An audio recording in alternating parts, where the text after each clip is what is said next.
باپ، بیٹے اور القدس کے نام سے۔ خداوند کے زندہ اور جلالی کلام میں سے آج ہم پڑھیں گے خروج باب 34۔ شہادت کی نئی لوحیں۔ اور پھر خداوند نے موسیٰ سے کہا کہ اپنے لیے پہلی لوحوں کی طرح 2 لوحیں پتھر کی تراش، تو میں ان پر وہ کلام لکھوں گا جو پہلی لوحوں پر تھا، جنہیں تو نے توڑ دیا، اور صبح کے لیے تیار ہو جا، اور کوہ سینا پر صبح کو چڑھ، اور وہاں پر میرے آگے پہاڑ کی چوٹی پر ٹھہرا رہ، اور تیرے ساتھ کوئی اور اوپر نہ چڑھے، اور سارے پہاڑ میں کوئی نظر نہ آئے، یہاں تک کہ کوئی بھیڑ، بکری یا گائے بیل اس کے سامنے چرنے نہ پائے۔ تب اس نے پہلی لوحوں کی مطابق پتھر کی 2 لوحیں تراشیں، اور جیسا خداوند نے اسے فرمایا تھا، موسیٰ صبح سویرے اٹھ کر دونوں پتھر کی لوحیں اپنے ساتھ لے کر کوہ سینا پر چڑھا۔ تب خداوند بادل میں نیچے اترا، تو موسیٰ وہاں کھڑا ہوا، اور اس نے نام سے پکارا، خداوند، اور خداوند اس کے آگے سے گزرا، اور خداوند نے پکارا، خداوند خدائے رحیم و مہربان، بڑے تحمل والا، بڑی رحمتوں اور وفاداری والا، ہزاروں پر مہربانی رکھنے والا، بدی اور خطا اور گناہ کا بخشنے والا، کوئی خطا کار اس کے سامنے بری نہ ہوگا، اور باپ دادا کے گناہ کا بدلہ لڑکوں کو اور لڑکوں کے لڑکوں کو تیسری اور چوتھی پشت تک دیتا ہے۔ تب موسیٰ نے جلدی کی اور زمین پر گر کر سجدہ کیا اور کہا، اے خداوند، اگر میں تیری نظر میں مقبول ہوں تو خداوند ہمارے بیچ میں چل، کیونکہ یہ لوگ سخت گردن ہیں، اور ہمارے گناہ اور خطائیں معاف کر اور ہمیں اپنی میراث بنا۔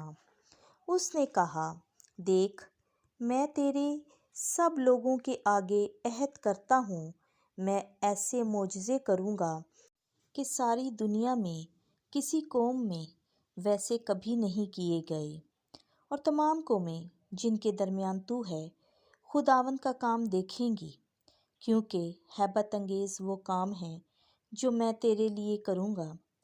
جو کچھ آج کے دن میں تجھے حکم دیتا ہوں اسے بجا لا۔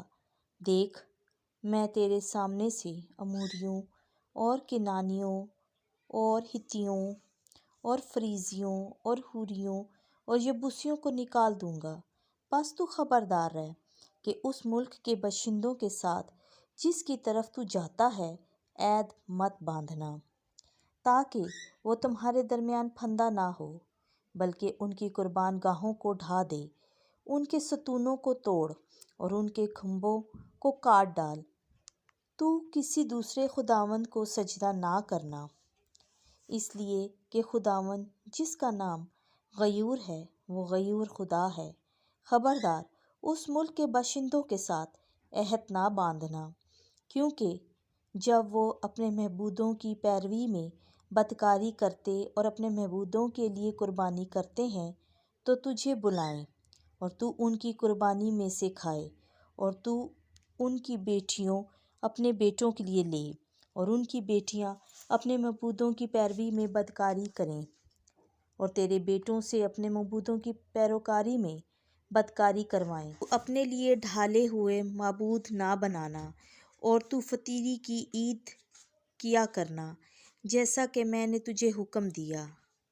ابیب مہینے کے مقررہ وقت پر تو 6 دن فطیر کھانا، کیونکہ ابیب کے مہینے میں تو ملک مصر سے نکلا۔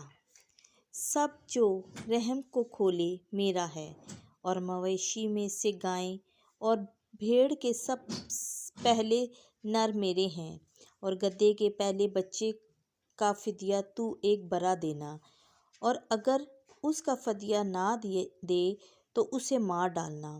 تو اپنے سب پلوٹھوں بیٹوں کا فدیہ دینا، اور تم میرے سامنے خالی ہاتھ حاضر نہ ہونا۔ 6 دن تو اپنا کاروبار کر، اور 7ویں دن میں آرام کر، اور ہل جوتنے اور فصل کاٹنے سے باز رہ، اور ہفتوں کی عید، گیہوں کے پہلے پھل کاٹنے کے وقت اور برس کے آخر میں غلہ جمع کرنے کی عید منا۔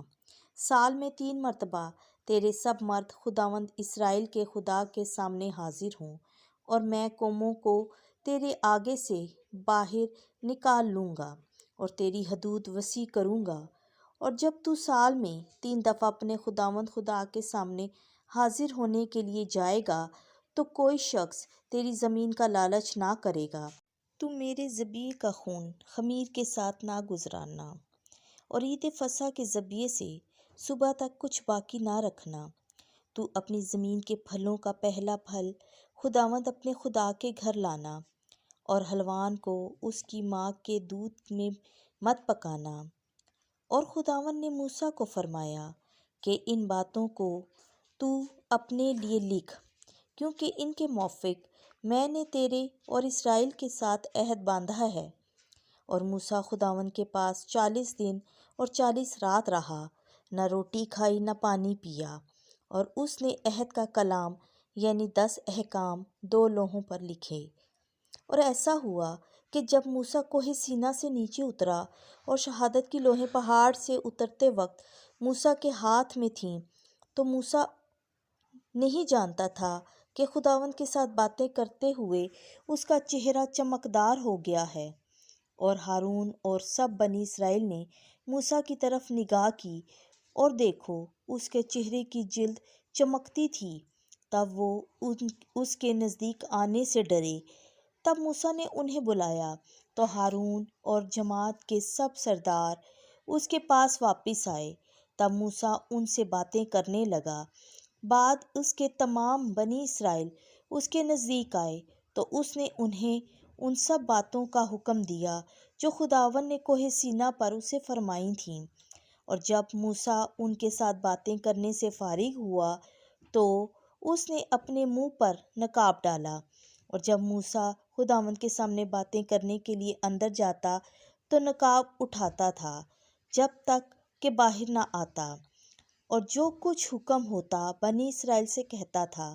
اور بنی اسرائیل دیکھتے تھے کہ موسیٰ کے چہرے کی جلد چمکتی ہے، تب اس نے نقاب اپنے منہ پر ڈالا جب تک کہ وہ خداوند کے ساتھ باتیں کرنے کے لیے اندر داخل نہ ہوا۔ خداوند کے زندہ اور جلالی کلام کا پڑھا، سنا اور سمجھا جانا ہم سب کے لیے باعث برکت ہو، آمین۔